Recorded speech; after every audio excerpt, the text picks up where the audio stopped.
Allez, donc il est 14h00, donc je peux commencer.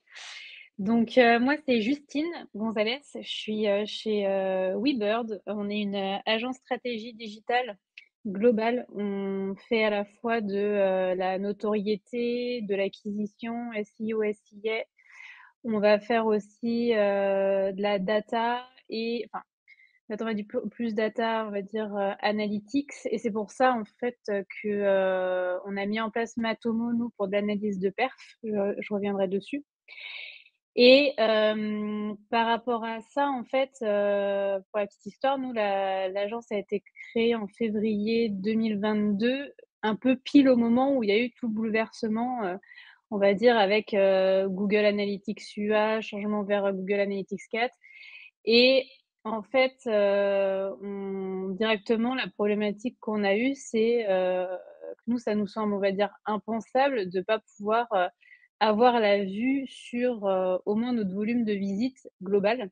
Que ce soit en soi, de manière, totalement, on va dire, anonymisée. Nous, ce qu'on veut, c'est vraiment pouvoir savoir si le trafic, clairement, il est en hausse ou en baisse. Pour nous, c'est la base.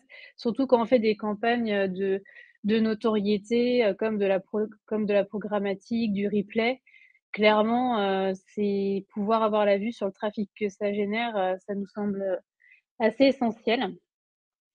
Donc, pourquoi Matomo? En fait, je pense que vous le savez déjà et c'est aussi pour ça que vous êtes là.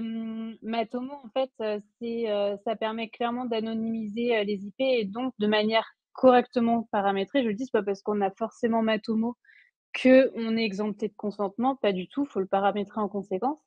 Ça nous permet en fait d'avoir une vue sur, l'intégralité de notre trafic et ça, de manière totalement anonymisée, respectueuse et éthique et en fait, contrairement à GA4 qui, en fait, f a des données échantillonnées et nous, on a des cas, je vais revenir sur quelques cas, où, on lit, peut-être que à peine 30 du trafic sur GA4.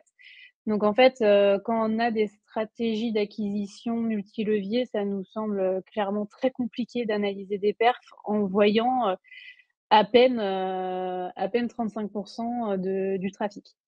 C'est pour ça, en fait, qu'on est rapidement arrivé en fait, à mettre en place, Matomo sur quasiment l'intégralité des clients, qu'on a avec une stratégie, multilevier. Là, c'est un exemple, chez un client, sachant que sur, ce client-là, on a à la fois Matomo, à la fois, GA4 parce qu'on a, on fait beaucoup de Google Ads et en plus sur GA4, on est paramétré, on a mis en place, derrière, une bannière, de consentement, avec un taux d'acceptation, qui est plutôt assez bon. Et malgré ça, en fait, quand on compare, les visites Matomo et les sessions, GA4, enfin, il y a quand même, un énorme gap. On est sur, 43 000 sessions GA4, 76 000, visites Matomo. Le temps passé, du coup, est juste pas du tout le même. On est sur, 2 minutes 14 sur du Matomo, 1 minute 29 sur, du GA4 en moyenne et en fait, en volume de pages vues, enfin tout ce qu'on va analyser derrière, du coup, c'est pareil, on a des grosses disparités et en fait, souvent, ces disparités sont ce qu'on remarque sont d'autant plus importantes quand on est sur des stratégies, de notoriété fortes, avec, notamment, ce que je disais de la programmatique ou du replay parce que c'est pas souvent là qu'on a, la validation du consentement. Sauf que, derrière, c'est des opérations qui, voilà, qui coûtent un certain budget, donc on a besoin d'avoir des chiffres, fiables sur les visites qu'elles génèrent. Donc là, en fait, enfin, moi, c'est la base, on va dire, à l'agence, c'est, comment on peut prendre des décisions éclairées si on a des données aussi parcellaires? Aussi bien sur les volumes de visites, le temps passé, les pages consultées.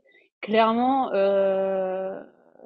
ça me semble impensable. Je pense que peut-être les entre guillemets «les plus récents arrivés» sur, le marché du du digital, ont peut-être, et qui ont connu, GA4 que sous la forme actuelle, ça leur suffit peut-être d'être sur de la donnée parcellaire en se disant ou en tout cas échantillonnée en se disant que, au final, c'est représentatif, 50 peut être représentatif d'un ensemble. Moi perso, je trouve pas.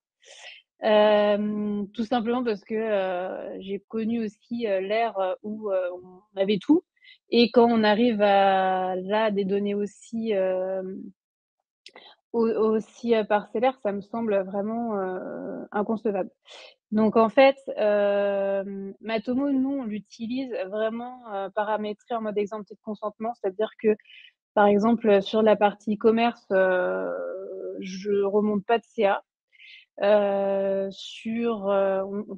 fait tout le paramétrage tel que Matomo, le met dans sa doc, hein, pour, pouvoir, lire les données. Juste après, on n'utilise pas du tout des audiences, spécifiques, on renvoie rien à des tiers. Pour ça, on passe sur d'autres solutions. On n'utilise pas Matomo seul ou en tout cas sur, sur les stratégies, on est sur, des leviers, payants divers type, TikTok, Meta, enfin tout Bing, qui est en train de mettre en place pas mal de choses. Google Ads, on utilise souvent, une partie GTM server side en plus, pour pouvoir analyser, les perfs, des leviers. Mais en tout cas, Matomo, on l'utilise vraiment pour, de la vue globale de trafic, de vue de trafic, de vue de sources, surtout les sources, noto et sur, on va dire, une analyse, globale de site, de page et cetera. Mais là, du coup, je vais revenir un peu en détail là-dessus. Donc déjà, les prérequis pour nous à l'analyse des performances. Bah, déjà, en fait, il faut un bon paramétrage. C'est la base. C'est pas parce qu'on a Matomo que, juste d'installer que, ça fait le boulot. Derrière, il y a beaucoup de choses à penser. Heu, la première des choses, c'est, pour moi, je trouve ce qui est important, c'est déjà de réimporter votre historique, UA et ou GA4. Tout simplement, pour avoir une vue période précédente, une vue année précédente, des évolutions de page et cetera. Ça me semble un peu une base.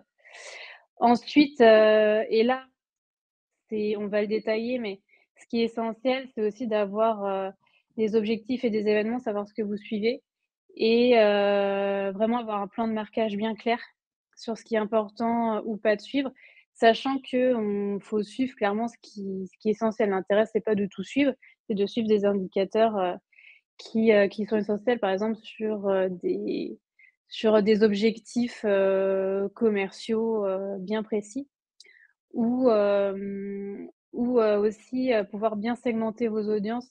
Par exemple, on a souvent des cas où, on va avoir des typologies de pages, où on peut repérer que, il y a un problème soit de transfo, soit un taux de sortie important, soit un temps passé qui est pas bon.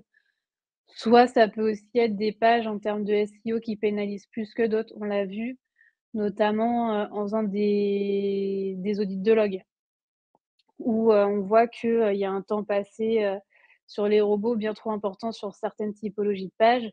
Ce qui est intéressant là, c'est, de pouvoir segmenter ces pages-là pour avoir, vraiment les bons indicateurs et savoir ce qu'on peut ou pas, si on est pénalisé à, par exemple, les retirer, les rediriger et cetera. Bref, on peut faire beaucoup, beaucoup de choses avec les données qu'on va collecter parce que, du coup, elles sont pas échantillonnées. Ça, c'est vraiment un gros, gros plus de l'outil. Ensuite, sur toute la partie, ça, je le mets aussi là, c'est toute la partie UTM. Je trouve que c'est bien trop peu utilisé. En fait, c'est grâce aux UTM qu'on va pouvoir, traquer, clairement des campagnes ou, des posts spécifiques ou n'importe quoi. Et donc de connaître leur transfo, la transfo de telle ou telle, stratégie, d'acquisition. Donc ça, c'est un point essentiel à mettre en place. Ça peut paraître long et fastidieux, mais sauf que en fait, c'est ça derrière qui va pas permettre d'analyser de la data. Donc, au niveau de l'import des data GA4, en fait, ça va être aussi bien sur, de la donnée, quanti, donc déjà pouvoir, comme je disais, analyser l'évolution des visites, sur, du temps passé pour du quali ou, encore, la partie, taux de rebond alors qui peut pas forcément, c'est pas parce qu'il est élevé qu'il est forcément, mauvais, ça dépend de votre business, je veux dire, mais en soi, pour moi, c'est à peu près, quand même les bases et qui permettent, du coup d'analyser si, votre site se porte, bien ou pas si bien. Au niveau des objectifs, en fait, là, faut vraiment se poser, dessus. Alors, il va y avoir des objectifs, plutôt business comme, du lead, donc de la demande de devis, de la demande de rendez-vous, pourquoi pas des demandes de rappels téléphoniques, des téléchargements de brochures, enfin bref, il y a beaucoup d'objectifs que vous pouvez, traquer par rapport à ça, comparer toujours, au moins à l'année dernière pour être sur des périodes équivalentes ou même le mois précédent si vous avez fait des modifs ou des mises en prod qui impactent, certains templates de pages.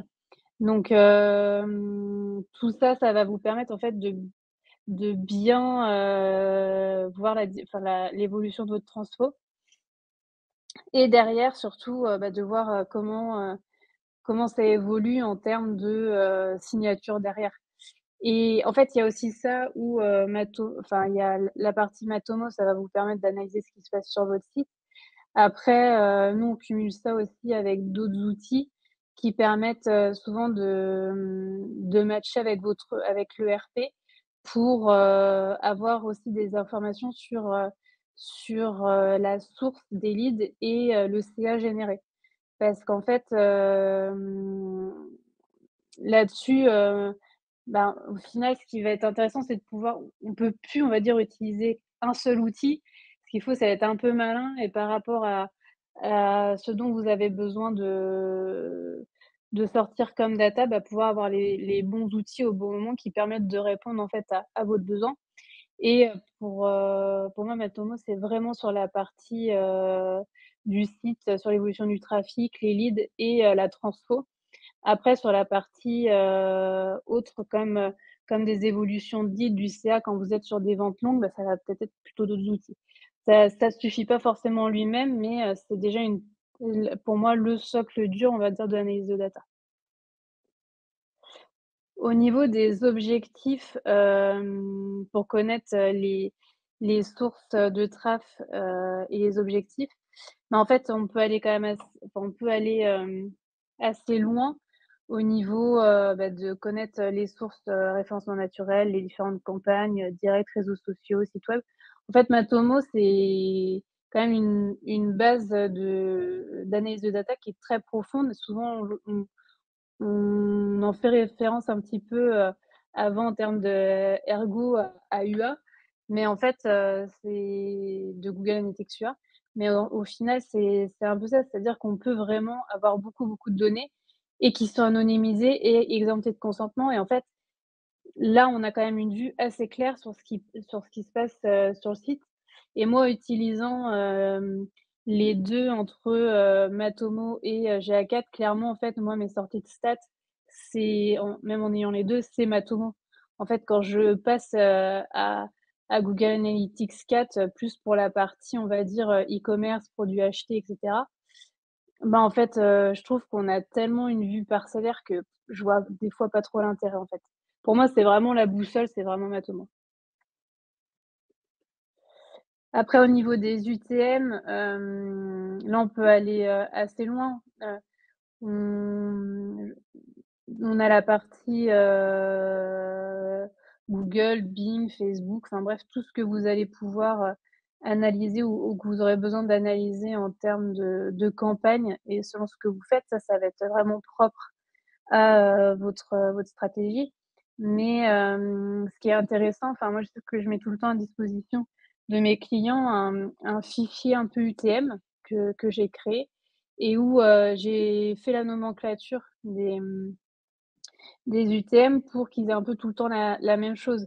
Par exemple, Facebook, on va l'écrire, Facebook F minuscule, Instagram, instagram.com, enfin bref, qu'on ait toujours un petit peu, la même nomenclature.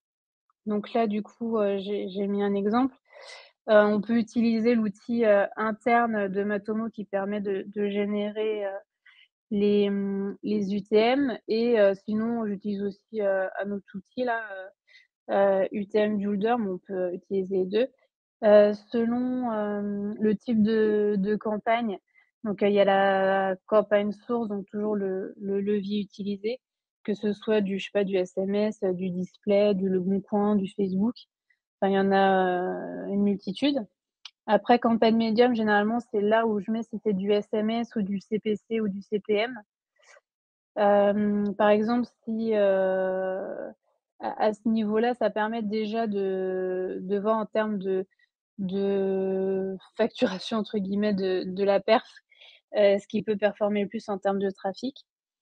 Après, sur, le nom de la campagne, bah, là, ça va être, selon votre nomenclature, mais ça peut être, sur, une opération spécifique et campagne terme, bah, en fait, si c'est, là, c'était pour le cas d'un client qui fait de la promo ou des portes ouvertes, c'est souvent ça le ses 2 grands temps forts. Du coup, on le met là-dessus ou après ça peut être, selon des OP plus spécifiques. Enfin bon, ça après c'est à vous de voir. Mais c'est surtout qu'il faut prendre l'habitude de tout le temps, nomenclaturer ça parce que, derrière c'est ce qui va vous permettre d'avoir les vraies perfs. Je prends par exemple là un client, qui est sur un lancement Noto assez important, qui fait à la fois du replay, du TikTok, du Meta, YouTube, il a pas mal de leviers. Ça nous permet, clairement de voir sur une période où on lance, en fait, tout en même temps, les différents impacts de chacune des campagnes et derrière de dire aux régies: «Bah, voilà, toi tu as eu, 3 000 clics, moi j'en relève 2 200. Bah, du coup, voilà, tu m'en mets 800 de plus» et parce qu'en fait, on a clairement la preuve, ce qu'on n'a pas avec un Google Analytics 4. Ensuite, je parlais de la partie, au niveau, segment entonnoir, ce que j'appelle moi zone de fuite. En fait, on peut, c'est des points aussi importants. Je parlais tout à l'heure de la segmentation des audiences. En fait, c'est vraiment découper, les datas pour mieux les analyser et ça, c'est un point hyper important pour, bien comprendre, les des par exemple, des typologies de groupes de pages ou, des quand on a des toute une partie informationnelle sur un site. Ça peut forcément faire baisser un peu la transfo. Plus on va avoir, des fois une page ou un article, qui va drainer du trafic. C'est pas forcément une page qui est faite pour transformer, donc on va avoir le sentiment que notre taux de transfo, baisse, mais en réalité, c'est pas forcément le cas. C'est juste qu'il y a une page qui draine plus de trafic que d'autres, mais toutes ces choses-là, en fait, c'est en paramétrant bien les choses et en prenant du recul et en analysant qu'on va pouvoir, se rendre compte. Ensuite, c'est de mettre en place des entonnoirs de conversion. Alors ça sert à rien d'en mettre en place dans tous les sens, hein, c'est surtout des entonnoirs de conversion qui vont, être sur, tunnels vraiment précis, importants pour vous et ensuite la partie, plutôt tableau de bord. Alors là, sur la partie tableau de bord, justement, j'ai hâte de voir, la conférence de 16 heures sur la partie Looker Studio. Parce qu'en fait, il va falloir en effet, là, j'ai juste fait sur la partie c'était pas le gros de ma conférence, mais là, je voulais plutôt parler, d'analyse de données globales. Mais ce qui est intéressant, sur la partie dashboard, en effet, ça va être, de pouvoir construire de la data vis peut-être aussi en dehors, de Matomo ou des tableaux de bord, un petit peu comme, on pouvait faire, facilement sur les tableaux de bord qu'on fait sur, du Google Ads ou, du GA. En attendant, voilà, c'est là-dessus aussi sur la partie data vis, ça va aussi vous permettre, de vraiment axer, vos perfs sur ce qui est important. Donc au niveau, des segments importants, c'est vraiment des groupes, de données analytics. On peut en avoir, pas mal. Je sais que enfin, moi sur, chaque compte, que je fais, généralement, je commence par en faire, on va dire 3-4 les basiques, pour voir, voir par exemple les différences de enfin la base, les différences en fait entre, la navigation desktop, la navigation, mobile, par exemple. Ça pour moi, c'est la base parce que ça va nous permettre de voir aussi, les différences de transfo. Généralement, on n'a quand même pas déjà les mêmes forcément groupes, de pages vues selon si on est sur desktop ou sur mobile. Enfin sur desktop, oui, sur desktop ou sur mobile parce que déjà la SERP est pas la même. Les moteurs de recherche qu'on va avoir, on va pas forcément être sur les mêmes positions, qu'on soit sur l'un ou sur l'autre. Donc ça va déjà, permettre de pouvoir, voir par exemple sur, mobile les pages, mettons les plus fréquentées, le la navigation différente qu'il y a avoir. Enfin, on peut déjà de cette manière-là, selon l'écran, voir, clairement, ce qui, bloque ou pas le plus. Et ensuite, on va plus être sur, à minima des segments, comme je disais par, soit par groupe de sources de trafic. Là, je prenais l'exemple, d'un client pour qui on fait du display géolocalisé. Alors, juste pour la petite info, du display géolocalisé OCPC, c'est-à-dire qu'on va vraiment avoir des segments de données avec, de l'affichage où on va du coup, ça va être, payé au clic. Et là, l'intérêt en fait, c'est, de savoir le trafic que génère le display géolocalisé, le temps passé et si du coup on a bien le volume de clics préalablement commandé. Et là, c'est intéressant parce que souvent on peut se rendre compte que la régie, elle, va avoir, pas mal de clics, mais des fois ils vont s'amuser à mettre pas mal d'interstitiels, donc où ça peut générer du clic d'erreur et là, ça permet de négocier aussi une visibilité, plutôt sur, des choses plus quali ou des emplacements plus quali. Donc voilà, souvent quand, on a des campagnes comme ça de notoriété, je fais des segments d'audience sur, les sources d'acquisition de cette campagne noto pour avoir, voilà une vue, plus détaillée de ce qui se passe.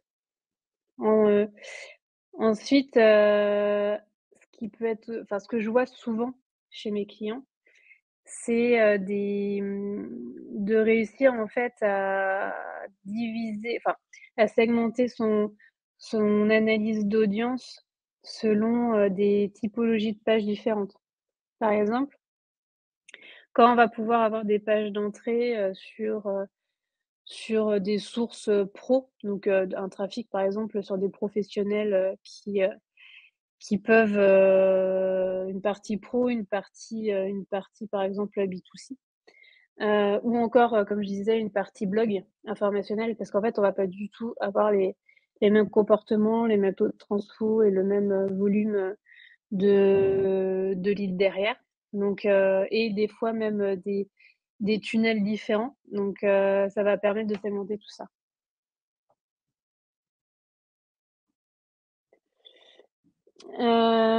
Là, par exemple, petit zoom sur une campagne notoriété, donc sur, une campagne où on est sur, du replay, M6 et TF1. Bah, là, bêtement, en faisant le segment dessus, on peut voir, mais à partir de quand, on a eu, le début du pic de traf, le temps passé, le volume de pages vues. On va pouvoir, voir si, bah, bêtement, il y a eu des objectifs de remplis et cetera. Là, pareil sur, une exclusion de pages que j'appelle, on va dire, informationnelles. En fait, on a eu, le cas, d'un client, on était en 2 strates SEO. La première strate SEO, elle était plus, sur de l'intentionniste, normal, business avant tout quand même. Et sur cette strate, on a eu une première phase où on a généré, pas mal de contenu sur plutôt de la page qu'on appelle nous catégorie de produits. Donc ça va être, sur, vraiment, des les pages qui sont faites, pour transformer, donc sur de l'intentionniste. Et en fait, après, dans un second temps, on a développé une partie, plutôt blog.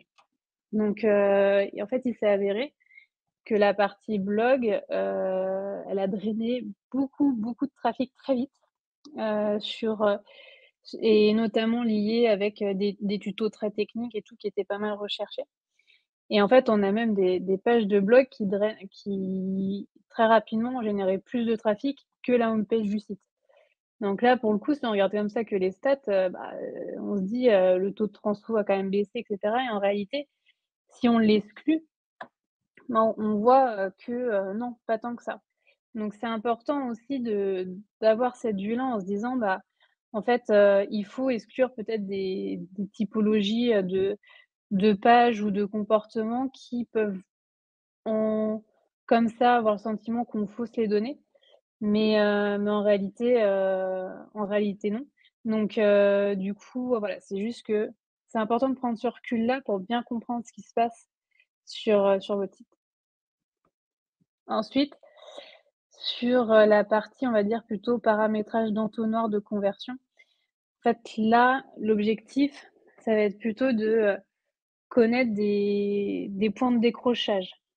Donc des points de décrochage, ça va être, se dire mettons, j'ai 1000 personnes qui arrivent, sur cet objectif de conversion, sur les 1000, j'en ai que 50 qui le remplissent, en fait, je les perds où? Parce qu'à mine de quand on a une partie achat de trafic, c'est quand même dommage, derrière, d'en perdre autant. Donc là, en fait, moi, j'utilise, très souvent, en fait, des entonnoirs de conversion où sur ces entonnoirs de conversion, je vais suivre des zones de clic, des zones de remplissage de champs et cetera. Et pour ça, en fait, j'ai mis un exemple par exemple de Triba qui est en plusieurs phases, ça peut être une idée. Souvent ce type de formulaire d'ailleurs, d'espèce de configurateur fonctionne pas mal, surtout sur toute la partie SEO, Google aime bien ça. Mais là, l'intérêt en fait, c'est de suivre un peu ce qui va s'y passer. Ouais. Alors, je parlerai après du tableau de bord. Et sur la partie zone de fit, ce qu'on voit, c'est, pouvoir en fait, suivre chaque étape du formulaire. De l'arrivée sur la page, en question cible, pour remplir un formulaire, jusqu'à la fin qui va être, formulaire rempli. Donc en fait, pour ça, là, ce qu'on voit, c'est que sur, la période qu'on analyse, on a, 1 visites sur la page du formulaire et déjà, on voit qu'on a, quasiment la plupart qui part dès le début. Donc de 1 766, il y en a que 265 qui, commencent à mettre leur nom. Donc déjà là, on se dit: «Bon, on en perd, une grosse partie». Donc pourquoi on les perd? Là, dans l'occurrence, dans ce cas-là, on a vu que, le wording utilisé au début était un peu dissuasif dans le sens où, on mettait par exemple: «Attention à bien remplir tous les champs du formulaire». Alors déjà commencer, quand on est sur un objectif de transfo par le mot «attention», c'est pas terrible. Donc ça, c'est un petit exemple de choses, en fait, on peut faire du test and learn en changeant un petit wording, un champ, des positions, heu, des positions dans le formulaire et cetera. Donc là, dans la suite, du formulaire, on peut voir qu'au final, c'est voilà, on en a 264 qui commencent à remplir des champs et au bout du bout, on en a 203 qui font une conversion. Donc en fait, où on en perd le plus, en fait, en réalité, ça va être, surtout sur la partie mail, on en a quelques-uns qui sortent et après certains qui remplissent plus du tout le devis. Donc en réalité, là, on a réussi nous là-dessus à gagner des points de conversion. Ça a été sur le changement de wording et sur le nombre de champs obligatoires. En fait, on a enlevé des champs qui étaient vus en obligatoire et on a vu que forcément ça en faisait grimper pas mal. Donc tout ça pour dire quand on a des objectifs comme ça de conversion, c'est important d'aller dans le détail, de tester des choses, de tester, aussi des entonnoirs peut-être différents selon la maturité qu'a le lead, par où il peut venir. Par exemple, on envoyait, directement même que ceux qui viennent du blog ou, d'une partie plus on va dire, des pages intentionnistes, on envoyait tout vers du devis. Bah, peut-être envoyer plutôt juste sur de la prise de contact ou, de l'inscription, s'abonner à telle ou telle, information. Enfin bref, on peut un peu voir les choses, différemment pour, essayer, de pas tout emmener au même endroit, où la maturité n'est pas forcément, la même. Alors, au niveau des zones de filtre, bah, enfin là, j'ai juste mis, un peu comment on peut fonctionner. En fait, c'est, bêtement des événements, à traquer, avec, là, en fait, faut être un petit peu, en fait, là, faut bien réfléchir à tout ce que vous voulez traquer. Tout simplement parce que, derrière, faut être logique un peu dans le plan de tagage. Donc on va traquer des catégories, d'événements, des catégories, d'actions et des noms d'événements. Donc du coup, là, c'est voilà, on va être soit sur la partie, navigationnelle, sur de la partie store ou quoi. C'est juste bien, voilà, bien segmenter toutes ces choses-là et après ça va nous permettre, dans Matomo, dans la partie entonnoir, de déclencher, du coup l'entonnoir de conversion sur les événements qui ont été paramétrés. Parce qu'en effet, de base, c'est Matomo n'est pas comme GA4 là-dessus. C'est que ça il y a pas d'événements par défaut déjà créés. C'est à vous de les penser et de les créer. Alors, je sais pas s'il me reste encore beaucoup de temps. Ouais, peut-être que je me dépêche un peu. Sur la partie, data intéressante pour adapter sa stratégie. Donc sur cette partie-là, ce qui est intéressant de voir aussi sur les datas que vous pouvez sortir sur Matomo, donc il y a quand même beaucoup de data comportementale. Ça va être par exemple, sur toute la partie horaire où vous avez vraiment du traf. Moi, j'aime bien regarder ça parce que ça permet d'adapter aussi le service client par rapport aux visites que vous avez. Aussi bien en termes d'horaire, mais aussi en termes de jours. Par exemple, je vois sur la plupart des clients qu'on a qui sont souvent sur le secteur de la maison, déco, c'est une grosse partie de notre clientèle, on voit qu'il y a beaucoup de recherches le week-end, pas trop de transfo, souvent la transfo se fait le lundi et mardi mais par contre, il y a pas forcément de baisse le week-end de volume de conversion. Bah, du coup, ça peut être intéressant là-dessus de tester des choses. Par exemple, ça peut être intéressant de tester le week-end sur quelques temps forts, de mettre un chat ou, pour voir en fait si ça permet d'aller plus vite à la transfo ou de la réassurance. Bref, ça il y a pas mal de choses qu'on peut tester en analysant ces datas-là. Pareil sur, l'analyse du trafic par appareil. Comme, je disais tout à l'heure, on peut segmenter, ces visites par rapport au type d'appareil, que vous utilisez, enfin qui va être utilisé, sur le site. Bah, ça permet en fait derrière de voir qu'est-ce qui transforme, le mieux par type d'appareil et surtout, on peut aussi cumuler ça avec une analyse de log où là on peut voir aussi que, bah, souvent, les bots passent, en moyenne, 65 à 70 du temps, en version mobile. Donc en fait, ça permet aussi de voir, des fois certains templates de pages et tout qui peuvent être réoptimisés. Donc là aussi, ce que je disais, c'est, analyser par exemple, les périphériques potentiellement qui, génèrent le plus de transfo, ceux, où, on peut gagner aussi peut-être en web perf. Je crois que je mettais juste après, ouais. Sur, la partie web perf avec les taux de sortie. Ça, c'est un gros point, en fait, d'amélioration, à avoir et encore maintenant.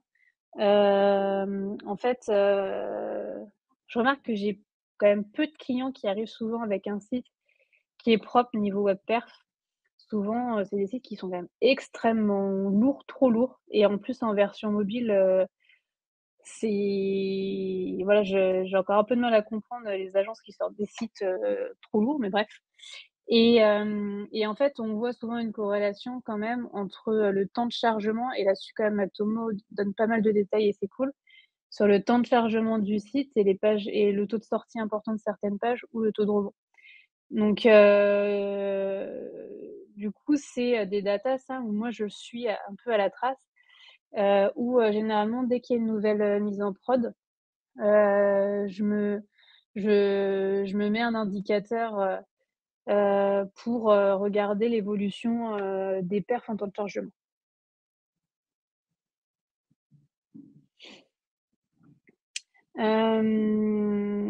Pareil en volume, de enfin les pages, les plus vues. Ce qui est intéressant d'analyser les pages les plus vues, on peut aussi, du coup améliorer ces pages-là en termes de tempête. Par exemple, j'ai eu des cas où, on avait des pages extrêmement vues, mais, qui avaient pas un seul CTA, un seul call to action, des pages juste avec des gros pavés de texte et tout. Enfin, du coup, rien qu'en mettant des CTA, sur le template, qui vont bien, bah, ça change, des fois tout en termes de perf. Alors, il y a aussi la partie flux d'utilisateurs qu'on peut, utiliser sur Matomo qui est aussi bien faite, qui permet en effet de voir, en termes d'interaction, les visites par page et aussi, où ils vont sur ça en fait, c'est ces flux d'utilisateurs, ça permet aussi de voir si l'utilisateur emprunte le chemin que vous vouliez en majorité lui faire parcourir et si c'est pas le cas, bah, c'est peut-être qu'en fait, c'est pas assez clair. En tout cas, l'objectif du site, bah, vous le mettez pas assez en avant. Ça peut être, juste par exemple, en mettons que le trafic, mobile représente 70 de votre traf, bah, si en fait, les CTA on les voit pas, bah, en fait, l'action c'est enfin, c'est l'objectif est pas rempli. Donc ces flux d'utilisateurs permettent quand même de voir si votre site ou a bien les enfin, on voit bien les utilisateurs là où vous le vouliez. Pareil sur la vue chemin principaux, voilà, c'est pour Weber, mais de la même manière, ça permet de voir si on emmène, les utilisateurs, là où on souhaite, de même manière. Indicateur de performance par page, voilà, c'est ce que je disais au niveau des temps de chargement. Ça permet en fait de voir, ce qui pèche le plus en termes de temps de chargement et de pouvoir en fait en faire part aussi à l'agence tech en disant: «Bah là, voilà, on a telle typologie de page qui rame, là ça va pas», enfin voilà, de nous donner pas mal d'indicateurs par rapport à ça. Pareil dans l'analyse de web perf, un des points aussi importants, je trouve, c'est un peu le lien avec la Search Console ou même, Bing, tout simplement pour, voir, un peu la vue, dans Matomo, de ces stats-là aussi en volume de visite, en termes de position et cetera. Ça peut être, moi je sais que je le fais systématiquement moi, le lien avec la Search Console. On parlait et pour finir, pour aller plus loin, alors un peu aussi en parallèle, moi j'en ai pas fait part, mais de ce que disait, du coup, Ronan Charbonneau ce matin, l'IA là-dessus va beaucoup nous clairement nous aider. Hem, En fait, ce qui va être intéressant, là-dedans, ça va être, en effet, de pouvoir, facilement, demander à l'IA avec, des stats, des tableaux de stats, de dire, ben, au final, si, je dois, augmenter tel objectif, qu'est-ce que tu, me conseilles de faire? Enfin, ça peut nous faire gagner beaucoup de temps sur plusieurs choses et si en effet, demain, on peut même demander à l'IA de modifier des templates de pages parce que, on a, tel et tel taux de rebond, enfin ça va nous faire gagner un temps quand même assez incroyable. Après, en termes de rapports, là, c'est les rapports personnalisés qu'on peut faire avec Matomo. Ce qui est aussi pas mal, c'est de pouvoir faire des Looker Studio, par exemple, pour cumuler ça avec d'autres sources, ce qui peut être quand même plutôt très utile. Moi, je sais que j'utilise plutôt la partie tableau de bord pour avoir les conversions par page. Souvent, j'utilise en priorité pour ça, mais bon, on peut faire plein de rapports personnalisés. C'était pas le gros de ma conférence, mais c'est aussi un sacré sujet. Et aussi, là, je parlais, je vais bien écouter la conf après 16h sur la partie e-commerce et Looker Studio parce que ça m'intéresse pas mal. Mais en effet, on peut déjà faire pas mal de choses. Il y a une documentation Matomo aussi là-dessus, en faisant du coup des exports directement en Google Sheet avec Looker Studio en version Google Sheet. Donc ça, c'est aussi des choses qui sont possibles pour mettre en place votre tableau de bord avec vos plus grosses métriques. Mais bon, ça faisait pas partie du gros de ma conférence, mais en tout cas, c'est des sujets qui permettent aussi, dans l'analyse de perf, de gagner du temps et aussi de pouvoir avoir des rapports. Parce que ce qui est intéressant, c'est aussi de pouvoir sortir ces stats pour les vulgariser auprès des directions, par exemple. Et ça va être en effet des éléments qui vont vous permettre cela. Et voilà pour moi.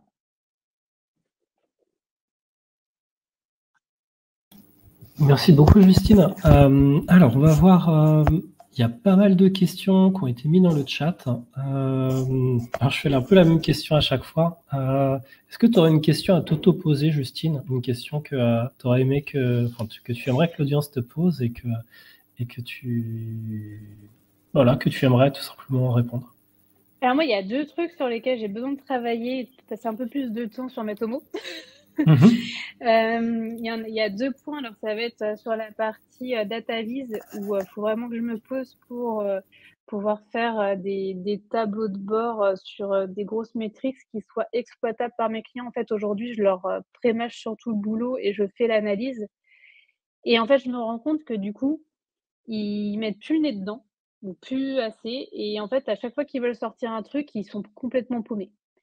Donc ils me redemandent: «Mais comment je fais ça déjà? Nin et en fait, faut que j'arrive à leur donner la main plus sur ça parce que, en fait, du coup, ils s'approprient pas suffisamment l'outil parce que je leur prémâche un peu les infos et en leur faisant des dashboards où ils pourront eux-mêmes mettre à jour les données et peut-être aller chercher. Enfin, faut que j'arrive en fait à mieux leur vulgariser. Je suis quand même sur des en fait, j'ai des clients qui veulent qui veulent comprendre ce qui est essentiel et tout. Mais en fait, ils ont peu d'autonomie. C'est beaucoup de choses complexes. Toutes ces données-là, c'est beaucoup de choses complexes pour eux à prendre en charge et du coup, comme ils s'y mettent pas souvent, en fait, à chaque fois, j'ai l'impression que ça leur semble compliqué de s'y mettre. Donc voilà, faut que j'arrive à mieux travailler sur la partie dashboard et la deuxième chose, c'est sur le suivi des perfs Google Ads sur Matomo. En fait, je trouve que ça manque beaucoup de fiabilité.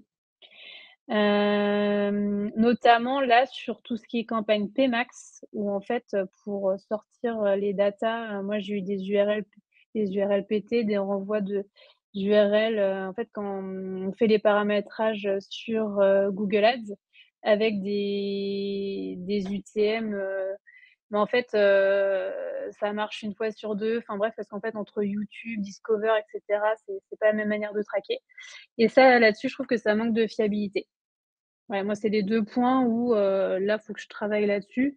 Je sais pas si vous avez des retours d'expérience, sur ça, mais moi, c'est des choses où là, dernièrement, j'ai eu des soucis. D'accord. Alors bon, concernant cette partie sur le Google Ads, bon, c'est vrai que c'est compliqué puisque comme je l'ai indiqué en introduction, moi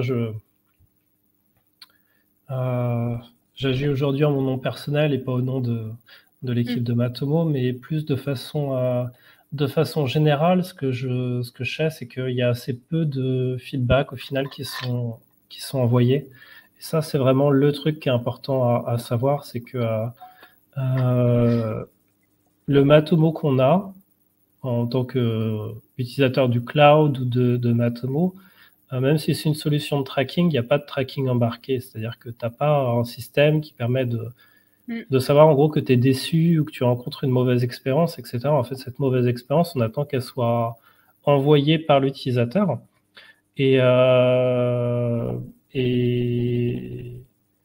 il n'y en a pas beaucoup, j'ai envie de dire. Ou en tout cas, quand on dit, tiens, j'ai une mauvaise expérience avec Google Ads, enfin, je vais essayer de le tourner d'une manière un petit peu différente pour ne pas me tromper, mais quand quelqu'un envoie un message, généralement, on est un peu au summum de son énervement. C'est-à-dire qu'en gros, l'email qui est écrit, c'est un peu le dernier au secours.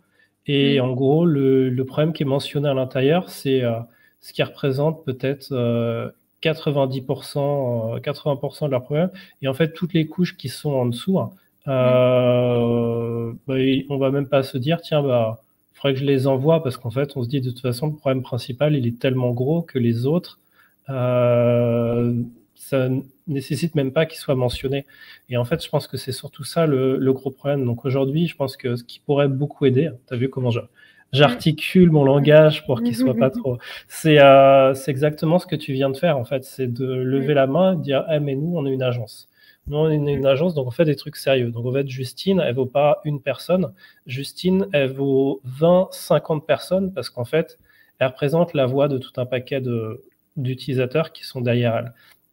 Et en fait, ce qui est important, c'est que s'il y a quelque chose qui marche pas, et là, je pense qu'à mon avis, un des problèmes, et c'est vrai qu'on ne le voit pas trop quand on est de l'extérieur, c'est qu'en fait, bah, Google Ads, c'est pas Matomo. Autant Matomo, quand c'est ton écosystème, il n'y a pas de problème. Je veux dire, nous, on vit avec, on mange avec, on dort, on sait ce que c'est. Mais en fait, pour Matomo, là, malheureusement, je commence déjà à parler à leur place, mais c'est un service, Google Ads, c'est un service tiers parmi tout un paquet. Et en fait, bah, quand tu regardes, est-ce que dans une entreprise, tu vas avoir énormément d'utilisateurs de Google Ads? Bah non, en fait, tu as peut-être un digital marketer qui s'occupe du truc et tous les autres employés s'en occupent pas. Donc en fait, c'est comme une autre langue, si tu veux, c'est comme si c'était un autre univers. Et en fait, ce qui va manquer, bah, c'est la personne comme toi, en fait, c'est le client comme toi qui vient dire, en fait, non mais attendez, là, il y a un truc qui va pas du tout là. Donc, on a besoin d'avoir un meeting là tout de suite. Je vous explique en gros ce qui se passe, que réellement vous puissiez en prendre conscience. Ça tombe bien, puisque comme par hasard, c'est mon job. Donc en gros, bah, maintenant que je le sais, moi, ce que je te dis, c'est demain, si tu veux, ou la semaine prochaine, tac, on se prend 1 heure et tu m'expliques clairement, en fait, voilà, tac, tac, tac, éventuellement, on enregistre du coup la vidéo, mais comme ça, au moins, directement, après, tous les tickets ils peuvent être ouverts bien comme il faut. Et en réalité, non, je pense que pour l'équipe de Matomo, il y a un article de blog qui dit comment configurer Matomo pour Google Ads qui a été écrit, genre, il y a peut-être 5 ans ou 4 ans de ça. C'est ça. Et vu qu'on n'a pas de son, après, d'ailleurs, d'utilisateurs qui disent ah bah ça va pas, bah en fait on le sait pas. Bah ouais, puis en plus, il y a eu beaucoup de changements en termes de typologie de campagne. Donc, notamment, comme je disais, les PMax, en fait, ça a plus du tout le même fonctionnement que les campagnes search basiques. Et du coup, en fait, on se retrouve avec un fonctionnement qui peut plus être partout le même. Et en fait, quand du coup je contacte Amatomo par rapport à ce problème-là, il me renvoie vers les UTM Google et les UTM Matomo, mais en fait derrière la connexion, enfin tu vois, tu as besoin d'un peu plus que juste un échange de mails, quoi, tu vois, pour bien comprendre et être sûr que ça marche. Parce que derrière, c'est quand même de l'argent. Donc quand toi tu vois que t'as des pages qui renvoient vers la home depuis tu sais pas trop depuis quand, ça craint, quoi, tu vois. C'est quand même voilà.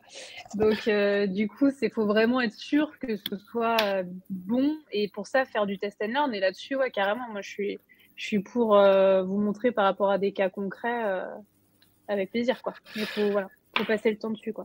C'est écrit sur la tablette. Je te donne rendez-vous, je t'envoie une invite pour la semaine prochaine. Je passe aux questions du public. Une question d'Alex. As-tu un outil fétiche pour faire le reporting à tes clients? Alors, ouais, moi je suis quand même pas mal, je suis quand même, enfin, bêtement, je fais un peu des sheets, des export sheets. Après, j'aime bien avoir un gros historique, donc je vais sortir tous les mois en fait les stats sur chacun sur chaque source de trafic, le temps passé, etc. Et en fait, je leur vulgarise ça sur 3 gros tops et flops un peu. Normalement, je fais un PowerPoint de tout ça mais moi, mes clients, ils aiment bien que je sois synthétique avec les grosses actions. Et après, s'ils veulent, ils vont dans le détail. Mais pour le moment, je suis pas mal sur du sheet et c'est pour ça que j'aimerais être plus sur du Looker Studio pour leur donner la main. Parce qu'en fait, ils font pas eux-mêmes les exports et tout, c'est déjà trop de temps pour eux. Donc là-dessus, j'aimerais plus leur mettre en forme sur un Looker Studio qu'ils puissent choisir leur plage de date, etc. Voilà. Ok. Donc en gros, ça répond à la prochaine question. Ça veut dire que tu n'utilises pas les rapports automatiques de Matomo. Non. Ok. Est-ce qu'il y a une raison Oui, non. particulière à ça En fait, j'ai fait juste les rapports personnalisés aujourd'hui qui me suffisaient, les segments. Après, je les sors tous sur Sheet. Mais en effet, là, il faut que j'arrive à peut-être gagner du temps. Il faut que je me plonge un peu dessus pour réussir à plus gagner de temps sur tout ce qui est automatisation. Ouais. Mais c'est pas forcément, c'est parce qu'en fait, j'ai pris l'habitude de me mettre dans les chiffres pour comprendre et essayer de trouver les bons axes d'amélioration. Mais en fait, du coup, là, je me vois peut-être trop en termes de temps sur la sortie de stats et du coup, je pourrais beaucoup plus rentabiliser mon temps en faisant des choses de manière automatique, clairement. Ok. Merci pour toutes ces infos. Il y a encore plein de questions. Il nous reste 9 minutes. On est bon. Sauf si tu veux pas prendre les questions, mais. Non, ouais, pas de souci. Question d'Alex. À part le e-commerce, est-ce qu'il y a un cas où tu recommandes Google Analytics 4 plutôt que Matomo? Parce qu'en fait, tout à l'heure, tu nous as dit, ah, cool, en fait, Oui. voilà, là, c'est le cas où j'utilise GA, mais est-ce qu'il y en a d'autres? Alors, en fait, j'utilise les deux souvent. J'utilise souvent Matomo pour la vue exemptée de consentement pour vraiment avoir la vue sur tout le trafic. Parce que ça, c'est essentiel, c'est clair. Pour moi, c'est la base essentielle pour pouvoir suivre des perfs. Après, GA4, j'utilise pas vraiment sur de l'analyse de données. J'utilise davantage sur de l'audience pour derrière les utiliser sur Google Ads. Je fais quand même j'ai beaucoup de clients que j'accompagne sur Google Ads et du coup, j'ai besoin de GA4 pour les audiences. C'est pas pour analyser souvent les données dessus parce que je trouve que GA4, c'est juste l'usine à gaz. Mais par contre, pour la gestion des audiences. Voilà. Ok. Question suivante. Alors, est-ce que tu fais face ou est-ce que tu as déjà fait face à des réticences à utiliser Matomo plutôt que Google Analytics? Oui, bah souvent en fait, j'en entends souvent pas. Enfin, en fait, étonnamment, moi je l'entends beaucoup dans l'environnement des agences digitales. Agences, on va dire plutôt marketing digital, hein, pas les agences de dev, même les devs. En fait, de toute façon, les devs de base, souvent la partie analytics, ils s'en occupent pas toujours. Mais sur la partie Matomo, c'est vrai que des grosses agences aujourd'hui ne prônent encore que via Google Analytics. Et alors, je sais pas si c'est parce qu'ils ne veulent pas sortir de leur zone de confort. Je sais pas si c'est parce que ils voient pas l'utilité d'aller vers autre chose. Enfin, en fait, proposer autre chose que du Google Analytics 4. Je suis d'accord que quand on a du multi-levier sur pas mal de choses, on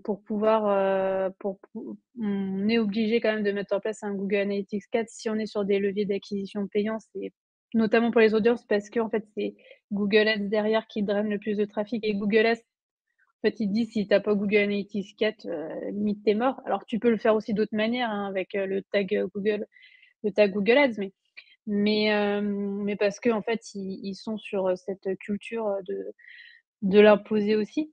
Mais en réalité, moi, j'utilise quasiment que Matomo sur de l'analyse de perf, sur les différents, leviers que j'actionne et en fait, j'ai du mal, en fait, à comprendre, là encore, la réticence de beaucoup d'agences parce que quand on fait du multilevier, je sais pas vous, mais moi, en fait, la base, c'est de savoir combien j'ai de traf, sur le site, qu'après, j'utilise pas les données, c'est pas l'impératif. Enfin, je veux dire, c'est normal de là-dessus, que ce s enfin, moi, c'est vraiment juste de l'analyse, à savoir si je fais du plus, du moins en termes de trafic. Si le levier que j'ai activé, ça m'a apporté 10 000 visites, ou 2 000, enfin, en fait, pour moi, c'est juste la base et j'ai vraiment du mal à comprendre les agences, marketing digitales qui ils prônent que par du Google Analytics. Mais il y en a beaucoup, en fait.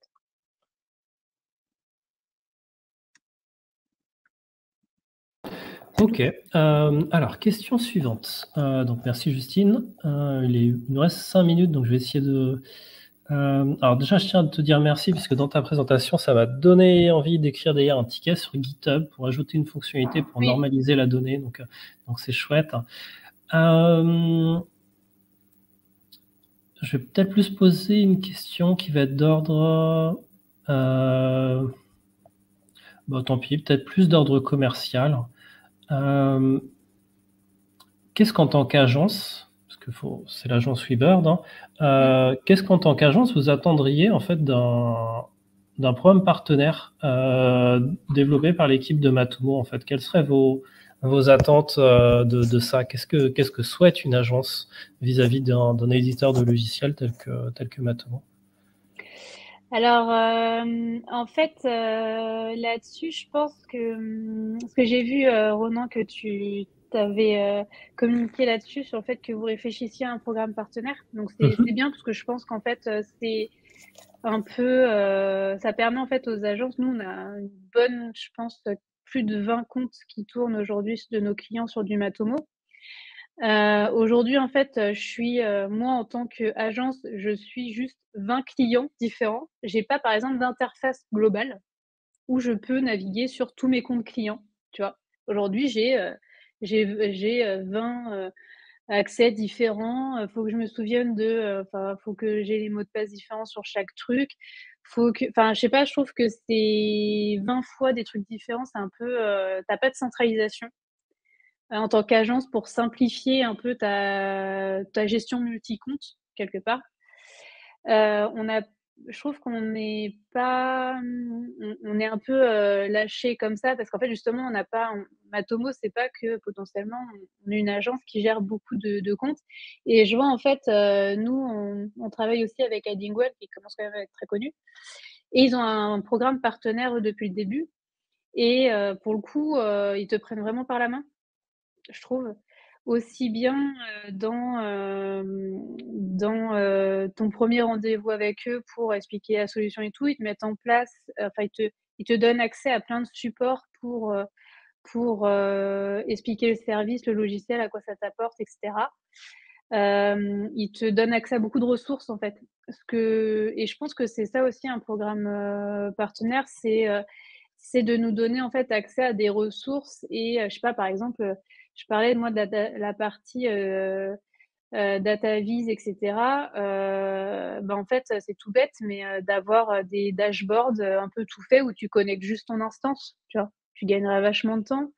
D'avoir, toute une partie, sur un peu, grosse FAQ agence, enfin, tu vois? Et aussi mettre en avant les agences sur la communauté Matomo. Bah, voilà, telle agence, a X, clients, qu'est-ce qu'elle en pense? Enfin bref, ça fait aussi une communication, des 2 côtés, en termes de promotion. C'est vrai que, moi, en tant qu'agence et sur notre site, on parle quand même pas mal de Matomo, mais l'inverse n'est pas vrai, tu vois? Donc je pense que ça va un peu dans les 2 sens et je pense que c'est une très bonne chose, ouais, de mettre tout ça en place. C'est ce que je verrais moi. Ah bah écoute, je suis ravi que Matomo Camp France soit enregistré. Comme ça va me permettre de pouvoir avoir l'enregistrement au niveau de cette partie-là, et de pouvoir faire le pont avec l'équipe. Et je te remercie pour cette belle conférence, pour tous ces retours. Je vais volontairement pas poser de questions puisqu'il est déjà à 14h59. Donc je vais appeler du coup l'intervenant suivant. Mais je tiens en tout cas à te remercier beaucoup pour ta contribution à la communauté aujourd'hui, et puis également pour la communication. Bref, pour J'ai ta compris. participation au précédent Atomo Camp, Merci. et je te souhaite une très bonne après-midi. À bientôt. Pareil, merci beaucoup.